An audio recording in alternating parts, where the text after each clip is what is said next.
நேச்சுரலான மூணே பொருள் வச்சு வீட்லயே சிம்பிள் அண்ட் ஈஸியாக எப்படி ஷாம்பு பேஸ் ரெடி பண்ணுறதுன்னு பார்க்கலாம். அதுக்கு ஃபஸ்ட்டு ரொம்ப முக்கியமானது இந்த சோப் நட்ஸ் தான்.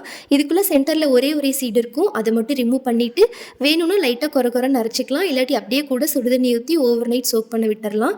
அடுத்த நாள் வந்து நல்லா அரைச்சிட்டு இந்த மாதிரி ஃபில்டர் பண்ணிவிட்டு பயோ என்சைம் ஆட் பண்ணி ஒரு ஏர் டைட்லாக்கான கண்டெய்னரில் போட்டு வச்சிட்டோன்னா கெட்டு போகாது. எவ்வளோ நாள் வேணாலும் வச்சு யூஸ் பண்ணலாம்.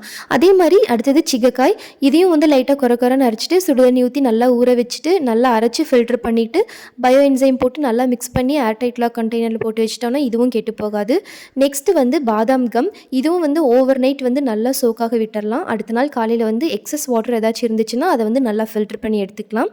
ஒரு மிக்ஸி ஜாருக்கு மாற்றிட்டு இதையும் வந்து நல்லா பேஸ்ட் மாதிரி அரைச்சிட்டு இது கூடயும் கொஞ்சமாக பயோ என்சைம் வந்து போட்டு மிக்ஸ் பண்ணி வச்சுட்டோம்னா இந்த மூணுமே வந்து கெட்டு போகாது. இனி வர அப்கமிங் வீடியோஸில் இந்த 3 பொருள் வச்சு எப்படி நேச்சுரலான ஹெர்பல் ஷாம்பு செய்கிறதுன்னு சொல்லி அப்லோட் பண்ணுறேன். கண்டிப்பாக செக் பண்ணி பாருங்கள். யூஸ்ஃபுல்லாக இருக்கும்.